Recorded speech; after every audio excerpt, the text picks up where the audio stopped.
जय हिंद प्यारे साथियों। आज इस क्लास में हम मध्य प्रदेश शिक्षक भर्ती वर्ग 3 के लिए हिंदी के उन महत्वपूर्ण प्रश्नों को पढ़ेंगे जिन्हें यदि आप पढ़ते हैं तो यहाँ से आपको एग्जाम में प्रश्न देखने को मिलेंगे और आप उन्हें अवश्य कर कर आएंगे। सारे प्रश्न आपके सिलेबस के अनुसार हैं, इसलिए आप सभी से रिक्वेस्ट है वीडियो कंप्लीट देखें। और यदि आपको किसी भी क्वेश्चन का आंसर पहले से पता है तो हमें कमेंट करके अवश्य बताएं। पहला प्रश्न क्या है, किस तरह के बच्चों को हिंदी भाषा सीखने में अधिक कठिनाई का सामना करना पड़ेगा? ऑप्शन है जिनकी मातृभाषा हिंदी नहीं है, जिनकी मातृभाषा सरल है, जिनकी मातृभाषा हिंदी से भिन्न है, या फिर जिनकी मातृभाषा हिंदी के समान है। ध्यान रखना साथियों, जिन बच्चों की मातृभाषा हिंदी से भिन्न है उन बच्चों को हिंदी भाषा सीखने में अधिक कठिनाई का सामना करना पड़ेगा। इसलिए यहाँ पर राइट आंसर हमारा ऑप्शन सी के साथ चला जाएगा। प्रश्न क्रमांक 2 पर आते हैं। श्यामला केवल उन्हीं प्रश्नों के उत्तर लिखती है जो उसने याद किए होते हैं, इसका क्या रीजन हो सकता है? ऑप्शन है उसकी कक्षा में सब ऐसा ही करते हैं, उसकी विचार प्रक्रिया अव्यवस्थित है, उसकी स्मरण शक्ति बहुत तेज है, या फिर उसमें कल्पनाशीलता जैसे गुण का अभाव है। ध्यान रखना साथियों, जिन बच्चों में कल्पनाशीलता जैसे गुण का अभाव होता है वह बच्चे केवल रटे रटाए प्रश्नों के उत्तर ही जवाब में दे पाते हैं। ठीक है, तो इसलिए यहाँ पर राइट आंसर हमारा क्या होगा? ऑप्शन डी हो जाएगा। और इस तरह के साथियों जो क्वेश्चन हैं आपके एग्जाम में जरूर आएंगे। चलिए साथियों, प्रश्न क्रमांक 3 पर आते हैं। भाषा शून्य में विकसित नहीं होती, इसका शैक्षिक निहितार्थ है कि भाषा सीखने के लिए खालिस्तान अनिवार्य है। पारिवारिक संवाद, सामाजिक अंतःक्रिया, विद्यालय पढ़ाई लिखाई, या फिर भाषा प्रयोगशाला। देखिए सही बात है, भाषा शून्य में विकसित नहीं होती, इसका शैक्षिक निहितार्थ है साथियों कि भाषा सीखने के लिए सामाजिक अंतःक्रिया अनिवार्य है। अर्थात यहाँ पर राइट आंसर हमारा ऑप्शन बी के साथ चला जाएगा, क्योंकि जो भाषा है, भाषा विचार विनिमय का माध्यम है जिसमें क्या है, विचारों का आदान प्रदान किया जाता है। प्रश्न क्रमांक 4 पर आते हैं। और आप सभी से रिक्वेस्ट है, वीडियो पसंद आ रहा है आपको तो वीडियो को लाइक अवश्य कर दें, दोस्तों के साथ शेयर भी कर दें ताकि वो भी हमारे वीडियो को देख सकें। कौन सा वाक्य शुद्ध है? बताना इन 4 में से कौन सा वाक्य शुद्ध है। खेतों में लंबे लंबे घास उगाए। भैया खेतों में लंबे लंबे नहीं, यहाँ होना चाहिए था खेतों में लंबी लंबी घास उगाई। इसके बाद क्या है, परशुराम के क्रोधाग्नि ने क्षत्रियों को जला दिया। गलत है, यहाँ पर होना चाहिए था साथियों परशुराम की क्रोधाग्नि ने क्षत्रियों को जला दिया। इसके बाद क्या है, वृक्षों पर कोयल कूक रही है। गलत है, यहाँ होना था वृक्ष पर कोयल कूक रही है। ऑप्शन सी में क्या है, गलियों को चौड़ा करना आवश्यक है। तो ये जो वाक्य है बिल्कुल शुद्ध है, ऑप्शन सी हमारा करेक्ट आंसर हो जाएगा। चलिए साथियों, प्रश्न क्रमांक 5 पर आते हैं। निम्नलिखित में अभिव्यक्त्यात्मक उद्देश्य है स्वानुभूत विचारों और भावों को अभिव्यक्त करना, साहित्य का रस स्वादन करना, धैर्यपूर्वक सुनना, या फिर भाषा और साहित्य में रुचि। तो ध्यान रखना साथियों, अभिव्यक्त्यात्मक उद्देश्य क्या है? स्वानुभूत विचारों और भावों को अभिव्यक्त करना। ऑप्शन ए यहाँ पर हमारा करेक्ट आंसर हो जाएगा। चलिए साथियों, प्रश्न क्रमांक 6 पर आते हैं। और आप सभी लोग भी सारे क्वेश्चनों के आंसर बिल्कुल ईमानदारी से कमेंट करते जाएं। कहा गया है, एक ओर अजगरहि लखी, एक ओर मृगराय, बिकल बटोही बीच ही परयो मूर्छा खाए। इन पंक्तियों में बताना है कौन सा रस है, रौद्र रस, वीर रस, भयानक रस, या फिर करुण रस। ध्यान रखना साथियों, जब किसी दृश्य को देखकर या किसी भी काव्य को पढ़कर या सुनकर हमारे अंदर क्या है, भय का संचार होता है, तो वहाँ पर रस होता है वो होता है भयानक रस। यहाँ पर क्या है, यहाँ पर भय का संचार हो रहा है। ठीक है, इसलिए यहाँ पर भयानक रस हो जाएगा। प्रश्न क्रमांक 7 पर आते हैं। निम्नलिखित में से कौन सी व्याकरण और वर्तनी की शुद्ध भाषा कहलाती है? साहित्यिक भाषा, प्रांजल भाषा, व्याकरणिक भाषा या फिर मानक भाषा? तो व्याकरण और वर्तनी से शुद्ध भाषा कौन सी कहलाती है? उसे कहा जाता है भैया मानक भाषा। ऑप्शन डी यहाँ पर हमारा करेक्ट आंसर हो जाएगा। चलिए साथियों, प्रश्न क्रमांक 8 पर आते हैं। कहा गया है गोधूम शब्द का तद्भव क्या है? गेहूं, गाय, गोबर, गोधन। तो भैया जो गोधूम है वो क्या है? तत्सम है। इसका तद्भव क्या है? इसका भैया तद्भव है गेहूं। यहाँ पर राइट आंसर हमारा ऑप्शन ए के साथ चला जाएगा। और ध्यान रखना इसके साथ साथ गाय का तत्सम क्या होता है? गाय का तत्सम होता है गऊ और गोबर का तत्सम होता है गोमय। ओके, प्रश्न क्रमांक 9 पर आते हैं। निम्नलिखित में मौखिक अभिव्यक्ति का रूप है शुद्ध वर्तनी, सुलेख, श्रुतलेख, आशु भाषण। मौखिक अभिव्यक्ति अर्थात मौखिक रूप से अभिव्यक्त करने का रूप बताना है क्या है? तो भैया सीधा साधा है। जो आशु भाषण है वो क्या है? मौखिक अभिव्यक्ति का रूप है। यहाँ पर राइट आंसर हमारा क्या है? ऑप्शन डी के साथ चला जाएगा। चलिए साथियों, प्रश्न क्रमांक 10 पर आते हैं। दृश्य श्रव्य सामग्री का प्रयोग तब उपयोगी होता है जब बच्चे क्या करें? उसे बहुत सरलता से समझ सकें, उस पर अपनी बौद्धिक प्रतिक्रिया दे सकें, उसकी भाषा का अनुकरण कर सकें या फिर उसके बनने की प्रक्रिया को बता सकें। तो देखिए साथियों, दृश्य श्रव्य सामग्री का प्रयोग तब उपयोगी होता है जब बच्चे उस पर अपनी बौद्धिक प्रतिक्रिया दे सकें। यहाँ पर राइट आंसर हमारा ऑप्शन बी के साथ चला जाएगा। प्रश्न क्रमांक 11 पर आते हैं। व्याकरण के ज्ञान का मुख्य उद्देश्य क्या है?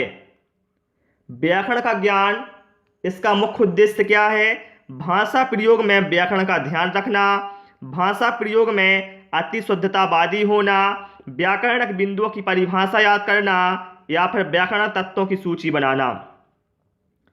तो देखिए, व्याकरण के ज्ञान का मुख्य उद्देश्य होता है कि जो आप भाषा प्रयोग कर रहे हैं उसमें व्याकरण का ध्यान रखना। यहाँ पर राइट आंसर हमारा क्या हो जाएगा? ऑप्शन ए के साथ चला जाएगा। ठीक है, क्योंकि साथियों व्याकरण का कार्य होता है भाषा को दोष मुक्त बनाना। ठीक है, चलिए साथियों, प्रश्न क्रमांक 12 पर आते हैं।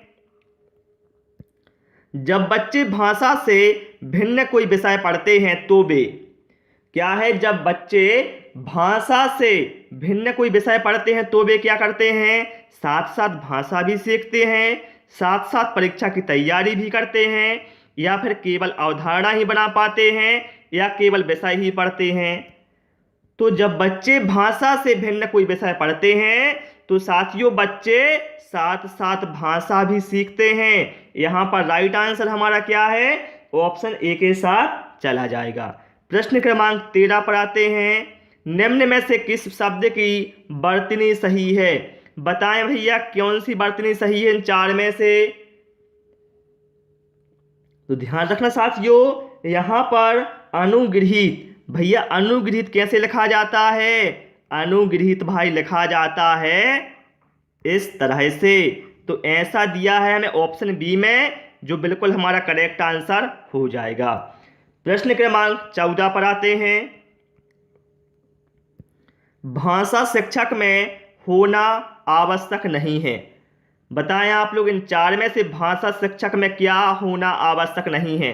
व्याकरण का ज्ञान, भैया ये तो भाषा शिक्षक को जरूरी होना चाहिए। सुंदर लेख, हाँ होना चाहिए, क्योंकि क्या है सुंदर लेख से क्या बच्चे छोटे छोटे होते हैं ना, तो उनको जब आप सुंदर लिखाई लिखेंगे तो इससे बच्चों में रुचि भी पैदा होती है ना, तो ये सही हो जाएगा। फिर क्या है? विषय और मूल्यांकन विधियों का ज्ञान, बिल्कुल सही है। लेकिन क्या है? रसायनों का ज्ञान होना, भैया भाषा शिक्षक, हिंदी के भाषा शिक्षक को रसायनों का ज्ञान होना ये आवश्यक नहीं है। तो यहाँ पर राइट आंसर हमारा क्या है? ऑप्शन डी के साथ चला जाएगा। प्रश्न क्रमांक 15 पर आते हैं, लेखन से संबंधित नहीं है। बैठने का उचित ढंग, शुद्ध उच्चारण, लेखनी पकड़ने का ढंग या फिर आंखों से कागज की दूरी। ध्यान रखना साथियों, लेखन से संबंधित क्या होता है? सबसे पहले होता है लेखन से संबंधित बैठने का उचित ढंग आपके पास होना चाहिए। फिर क्या है? लेखनी पकड़ने का तरीका सही होना चाहिए और आंखों से कागज की दूरी सही होनी चाहिए। तो भैया ये तो क्या है, लेखन से संबंधित हैं। लेकिन ऑप्शन बी में क्या कहा गया है? शुद्ध उच्चारण। भैया शुद्ध उच्चारण का संबंध लेखन से नहीं है, बल्कि शुद्ध उच्चारण का संबंध होता है साथियों बोलने से। तो यहां पर राइट आंसर हमारा क्या है? ऑप्शन बी के साथ चला जाएगा। चलिए प्रश्न क्रमांक 16 पर आते हैं। अत्यंत शब्द में प्रयुक्त उपसर्ग है अत, आ, अत, अति। देखिए भाई, हम जानते हैं उपसर्ग वे शब्दांश होते हैं जो किसी शब्द के आगे जोड़कर उनके अर्थ में कुछ विशेषता लाते हैं या परिवर्तन लाते हैं। जो अत्यंत है साथियों, ये बना कैसे है? अति प्लस अंत, ठीक है, इस तरह से बना है। तो जो अति है ये क्या है भैया? ये उपसर्ग है। तो यहाँ पर राइट आंसर क्या है हमारा? ऑप्शन डी के साथ चला जाएगा। चलिए प्रश्न क्रमांक 17 पर आते हैं। क्या कहा गया है? मौन पठन के विषय में धारणा है। बताएं आप लोग, मौन पठन के विषय में क्या धारणा है? इसमें पठन की गति धीमी हो जाती है क्या? नहीं भैया। फिर क्या है? पठन की, पढ़ने की धीमी ध्वनि ओठों से निकलती है? नहीं निकलती। इसका नाम ही है क्या? मौन पठन, मतलब मौन रूप से पढ़ो, इसमें आवाज बाहर ना जाए, बल्कि क्या है, आप समझ कर पढ़ें, ठीक है। इससे आदर्श वाचन के तुरंत बाद किया जाता है, ठीक है, ये भी गलत है। लेकिन यहाँ पर ऑप्शन बी में क्या कहा गया है? एकाग्रचित्त होने से, एकाग्रचित्त होकर पढ़ने का अभ्यास होता है। तो बिल्कुल यहाँ पर सही आंसर हो जाएगा हमारा ऑप्शन बी। क्लियर? चलिए साथियों प्रश्न क्रमांक 18 पर आते हैं। काव्य शिक्षण का उद्देश्य क्या होता है? बताएं आप लोग, क्या होता भैया काव्य शिक्षण का उद्देश्य? सभी साथी इसका कमेंट करेंगे, आंसर क्या होगा? भाषा में प्रयुक्त होने वाले विराम चिन्हों से परिचित कराना, व्याकरणिक नियमों की जानकारी देना, संगीत कला में निपुण बनाना या फिर रसानुभूति एवं आनंदभूति कराना। तो साथियों काव्य शिक्षण का उद्देश्य क्या होता है? काव्य शिक्षण का उद्देश्य होता है रसानुभूति एवं आनंद अनुभूति कराना। यहां पर राइट आंसर क्या है हमारा? ऑप्शन डी के साथ चला जाएगा। प्रश्न क्रमांक 19, निष्कपट शब्द का संधि विच्छेद क्या है? बताएं आप लोग, निष्कपट का संधि विच्छेद क्या है? तो भाई मेरे, निष्कपट का संधि विच्छेद होता है निहि प्लस कपट। तो यहाँ पर ऑप्शन है, यहाँ पर राइट आंसर हो जाएगा। अब आप लोग बता दो उसमें संधि कौन सी होगी? जी हाँ, यहाँ पर हो जाएगी विसर्ग संधि। ऑप्शन ए बिल्कुल यहाँ पर करेक्ट आंसर हमारा होगा। और संधि पूछी जाए तो क्या बताना है? विसर्ग संधि हो जाएगी। चलिए प्रश्न क्रमांक 15 पर आते हैं। बहुभाषिक कक्षा में बच्चों की भाषाएं बहुत गंभीर समस्या है जिसका कोई समाधान नहीं है, संसाधन के रूप में इस्तेमाल की जा सकती हैं, एक जटिल समस्या है जो अन्य समस्या पैदा करती है, या फिर हिंदी भाषा की कक्षाओं से बाहर ही रहनी चाहिए। तो साथियों बहुभाषिक कक्षा में जो बच्चों की भाषाएं होती हैं यह संसाधन के रूप में इस्तेमाल की जा सकती हैं। यहाँ पर राइट आंसर हमारा क्या है? ऑप्शन बी के साथ चला जाएगा, क्योंकि आपसी भाषिक आदान प्रदान से बच्चे एक दूसरे की भाषाओं को स्वतः ही सीख लेते हैं, ठीक है। इसलिए बच्चों को क्या है? भाषा प्रयोग के अवसर मिलने चाहिए। तो यहाँ पर राइट आंसर क्या है हमारा? ऑप्शन बी के साथ चला जाएगा। तो प्यारे साथियों, इस क्लास में केवल हमने 20 क्वेश्चन इंक्लूड किए थे, जो कि मैंने आपको व्याख्या से समझा दिए हैं। क्लास कैसी लगी, आपने कितना स्कोर किया है, हमें कमेंट करके अवश्य बताएं। और क्लास पसंद आई हो तो रिक्वेस्ट है वीडियो को लाइक करें, दोस्तों के साथ शेयर करें, नए नए वीडियो पाने के लिए चैनल को सब्सक्राइब करें। Thanks for watching this video.